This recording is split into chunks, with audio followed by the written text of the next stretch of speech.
ఇప్పటికే అనిల్ స్క్రిప్ట్ ను ఫైనల్ చేసి చిరంజీవి గారి ఆమోదాన్ని పొందారు. త్వరలో ఈ సినిమాకు పూజా కార్యక్రమాలు నిర్వహించబోతున్నట్టు జూలై నుంచి రెగ్యులర్ షూటింగ్ ప్రారంభమవుతుందని తెలుస్తుంది. అనిల్ రావుపూడి తన సినిమాలను సంక్రాంతికి విడుదల చేయడంలో ప్రత్యేక శ్రద్ధ చూపిస్తారు. ఈ సినిమా కూడా 2026 సంక్రాంతిని టార్గెట్ చేసుకుని రూపొందిస్తున్నట్టు సమాచారం. అనిల్ గతంలో చేసిన F2, F3 సంక్రాంతి కోసం సినిమాలు కుటుంబ ప్రేక్షకులను ఆకట్టుకుంటున్నాయి. ఇప్పుడు చిరంజీవితో కూడా అదే తరహా స్క్రిప్ట్ ను ప్లాన్ చేసినట్టు సమాచారం.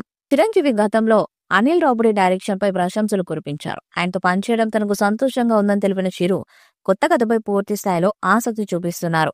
3 నుంచి 4 నెలల్లోనే సినిమా పూర్తి చేయడానికి అనిల్ తన ప్రత్యేక స్టైల్లో షూటింగ్ స్కెడ్యూల్స్ ను ప్లాన్ చేస్తున్నట్టు సమాచారం. 2026 సంక్రాంతికి సినిమా విడుదల కానుంది. మెగా ఫ్యాన్స్ ఇప్పటికే ఈ కాంబినేషన్ పై ఉత్సాహంగా ఉన్నారు.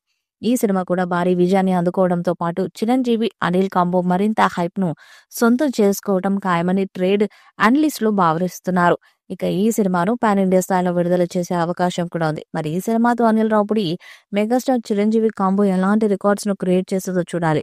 ఈ వీడియోపై మీ అభిప్రాయాన్ని కామెంట్ బాక్స్ లో తెలియజేయండి. వీడియో మీకు నచ్చితే లైక్ చేయండి, షేర్ చేయండి, కామెంట్ చేయండి. మరిన్ని అప్డేట్స్ కోసం మన ఛానల్ సబ్స్క్రైబ్ చేయండి. అలాగే పక్కన ఉన్న గట్టి సింబల్ గట్టిగా కొట్టండి.